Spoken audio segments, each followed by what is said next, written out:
அஸ்ஸலாமு அலைக்கும் வரஹ்மத்துல்லாஹி வபரகாத்துஹு. அன்பார்ந்த வாடிக்கையாளர்களே, இந்த வெல்டிங் மிஷினில் என்ன பிரச்சனைனா ரொம்ப ரெகுலர் ஹை வோல்டேஜ். அதாவது வோல்டேஜில் நம்ம தொடர்ச்சியாக 20 ராட் 30 ராட் அடிச்சிட்ருக்கோம். சேம் டைம் வோல்டேஜ் அதிகமாக வருதுங்கும்போது இந்தமாதிரி ஒயரிங் ஃபால்ட் வந்துடும். அதாவது பிரிட்ஜ் டயோடில் இந்த ஒயர் ஃபுல்லாகவே எரிஞ்சு அந்த சாக்கெட்டில் ஒட்டிக்கும் சுத்தமாகவே. நாம் இதிலேருந்து தவிர்க்கணுன்னா முடிஞ்ச வரைக்கும் கொஞ்சம் மிஷின் அடிக்கடி சர்வீஸ் பண்ணிக்கிறது நல்லது. அதாவது இந்த அளவுக்கு டஸ்ட் இல்லாத அளவுக்கு கொஞ்சம் ஏர் ஃப்ளோ உள்ளே வரும்போது கண்டிப்பாக ஒயரிங்லாம் ஹீட் ஆகாது, சீக்கிரம் மெல்ட் ஆகாது. இந்த மாதிரி பிரச்சனைலாம் தவிர்த்துக்கலாம். மேலும் பிரிட்ஜ் டயோடு அடிக்கடி ஃபால்ட் வருதுன்னு சொன்னால் கண்டிப்பாக நம்மளோட இன்புட் அதாவது ஈபியோட வோல்டேஜ் நம்ம செக் பண்ணிக்கணும். நம்ம ரொம்ப வோல்டேஜ் அதிகமாக அதாவது 220க்கு மேலே 250 260 இதுக்கு இந்த மாதிரி ஹை வோல்டேஜில் நம்ம வெல்டிங் அடிக்கும் போது இந்த மாதிரி பிரிட்ஜ் டயோடு ஃபால்ட் அதிகமாக வரும். இப்போ இந்த பிரிட்ஜ் டயோடை நம்ம மாற்றிக்கலாம். கண்டிப்பாக இந்த பிரிட்ஜ் டயோடு மாற்றி தான் ஆகணும்.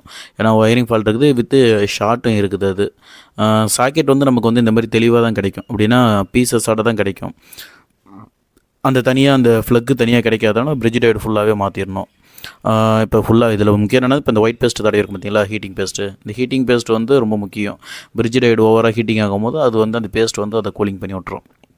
கரெக்டாக ஃபிட் பண்ணிவிட்டு நம்ம மிஷினில் மேக்ஸிமம் இண்டக்ஷன் அதாவது இந்த ஒரு கவர் இருக்குது பாருங்கள், இந்த கவர் தான் கரண்ட் ஒரு வேளை பாடியில் படாத அளவுக்கு. ஏன்னா அதில் உள்ள கெப்பாசிட்டர் 470 EF டக்குன்னு வெடிச்சிச்சுன்னா ரொம்ப பிரச்சனையாக போயிடும். அதனால் படாத அளவுக்கு கவர் பண்ணிடணும்.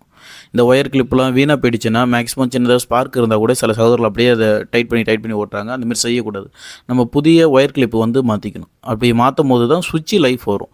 இல்லைன்னா என்ன ஆகும்னா நம்ம போர்டில் சொருகும் போதோ இல்லை சுவிட்சில் சொருகும் போதோ சீக்கிரம் ஸ்பார்க் வீணாக போயிடும். இப்போ இதோட அவுட்புட் செக் பண்ணிப்போம். இந்த வெல்டிங் மிஷினோட அவுட்புட் இப்போ அவுட்புட் 61 வோல்ட் வருது. 61 வோல்ட்டுங்கிறது மிஷின் நல்ல கண்டிஷனாக இருக்குன்னு அர்த்தம். ஒன்றும் ப்ராப்ளம் இல்லை. இப்போ அடித்து பார்த்துருவோம். இப்போ நம்ம ராடு அடித்து பார்த்தோன்னா நல்லாவே ராடு ரொம்ப தெளிவாகவும் நல்லாவே கரையுது. அதனால் மிஷினில் எந்த ப்ராப்ளமும் இல்லை. ரொம்ப சூப்பராக சரி பண்ணியாச்சு. அஸ்ஸலாமு அலைக்கும்.